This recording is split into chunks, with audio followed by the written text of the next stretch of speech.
What's up, guys? Welcome back to the YouTube channel. Today we're going to be adjusting the valves on the small block Chevrolet. I'm going to show you how to do it. Fords, Dodges, all of them are similar. I'm going to show you how I do it. There's a couple different ways you can do it, but this is the easiest method that I have seen. Check it out, guys. Go to turbojohnracing.com, grab yourself some merchandise, comment, like, and subscribe. Thanks. All right, guys, so this one is pretty easy. First thing we got to do, of course, is get the valve covers off. We'll go ahead and take the valve covers off both sides.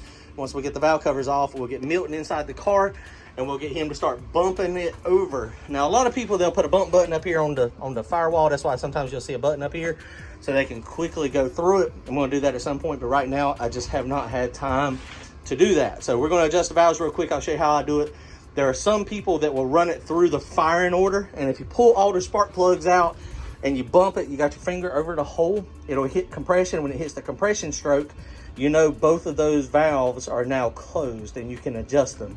But I like going down the line. It just seems like it's easier for me, and I'll just go down each one. I'll show you what we do. Check it out.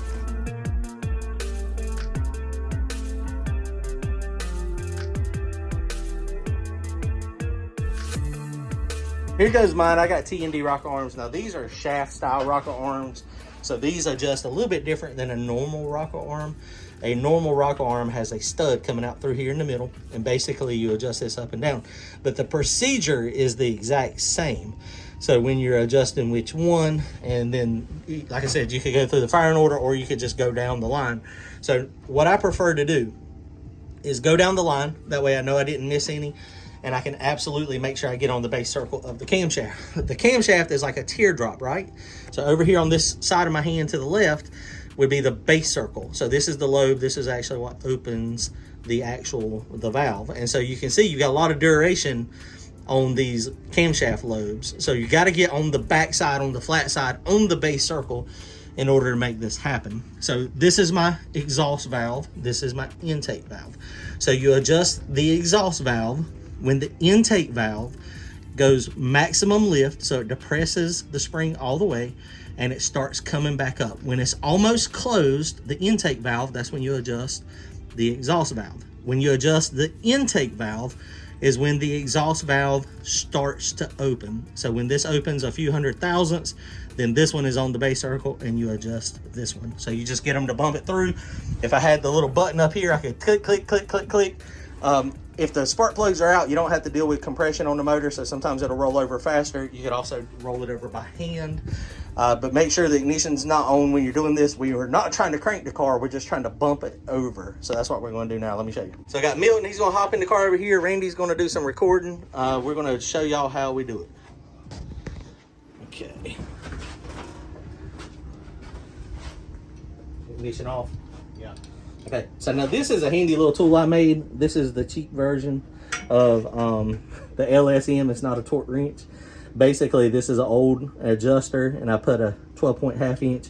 Then I've got this ratchet, or I've got this Allen wrench that goes down in here. Okay, so we got our filler gauges, and now this motor is cold. It's aluminum block.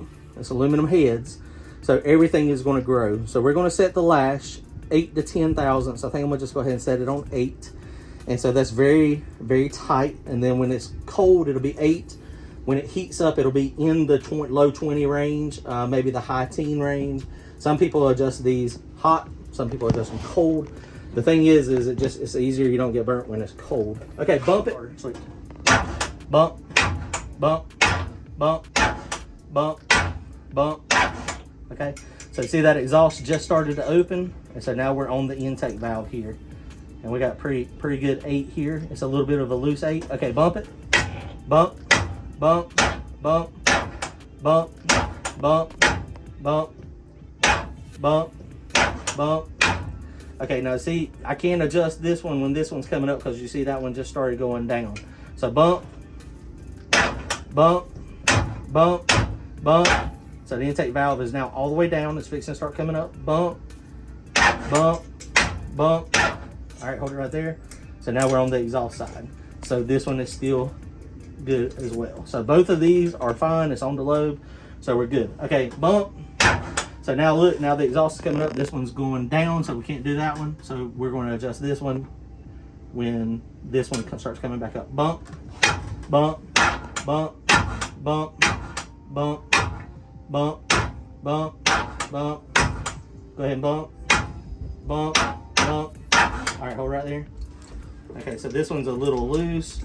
So now the way you adjust this, the easiest way, so we gotta break it loose. So while you got what I do is when you put the filler gauge in there, this is to put the filler gauge in between the roller and the valve tip and tighten the Allen until you get the pressure you want.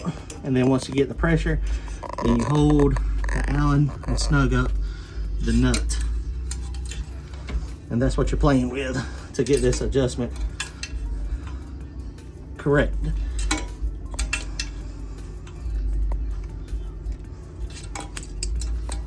Okay, so now we got the right tension. So this one is now good. Okay, go ahead, bump, bump, bump, bump, bump, bump, bump. Okay, exhaust is starting to open. So now go to this one, bump. Okay, so that one is good. It's a nice tight one. Okay, bump, bump, bump, bump. Exhaust is opening, so we're on the intake side. There's a little bit on the loose side as well.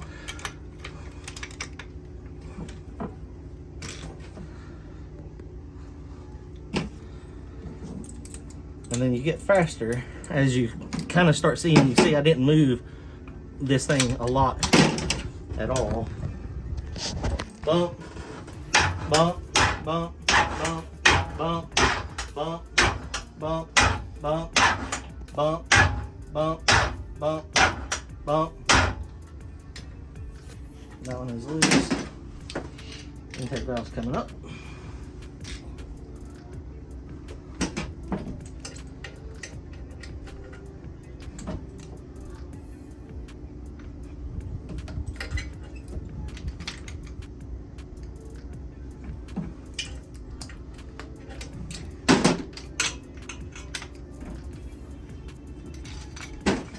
Okay, bump, bump, bump, bump, bump, bump, bump, bump, bump, bump, bump, bump, bump, bump, bump. All right, hold it right there. That one is the loosest one we've got so far. So that one is probably on 13 or 14 thousandths. The other thing you're looking at, this wrench is not got as much leverage as the one Randy's got.